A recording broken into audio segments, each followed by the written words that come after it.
I grew up in what would be best described as a lower middle income family. My father died when I was 13. And as it turned out, my mother was raising four of us on a secretary's salary at the Washington University Medical School, where she worked for several decades. And as it turned out, we had no money for tuition to go to university at all. But we discovered that given my mother's employment, we could attend Washington University without tuition free. And so I applied to one university. It was Washington University. I couldn't afford to go anywhere else. If I was accepted, great, which I was, which I'm most appreciative of. If I wasn't accepted, I would have probably joined the Navy, but that's how it came to WashU. I was at Washington University in the late 60s, which were very tumultuous years. The Vietnam War, the protests of the Vietnam War.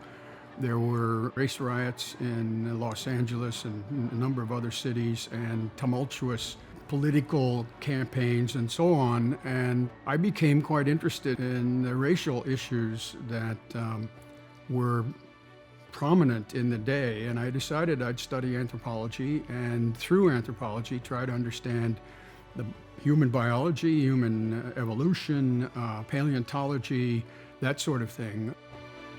I left Washington University and joined the Peace Corps, and I was in Nepal for a couple of years, living in a village of subsistence agricultural folks, and I found, if you will, my purpose in life, and that was to work in the developing world, which resulted in me going for an MBA in New York at Columbia University and eventually joining Citibank with the intention to go overseas. And I wound up spending 37 years moving around different countries in Asia.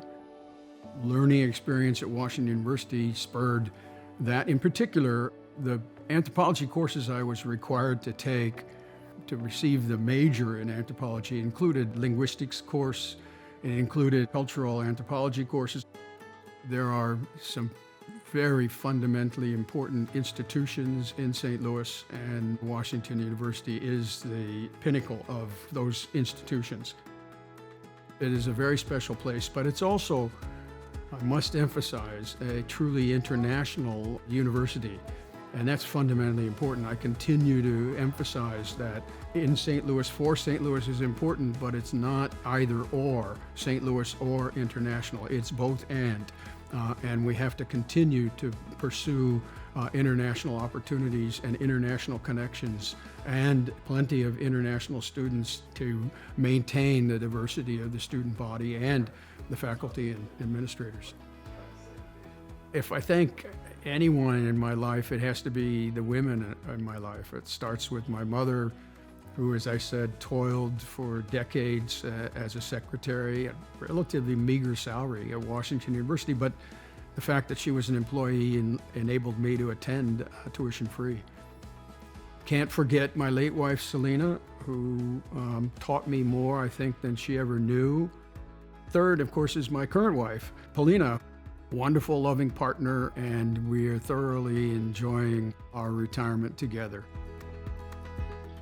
Last but not least, I would have to say the other woman in my life is my daughter, Marion, who never lets me get away with anything. The fact that I was able to attend Washington University tuition free, given my mother's employment at the university, I'm very grateful for that, and that's what the main motivator is for me to give back.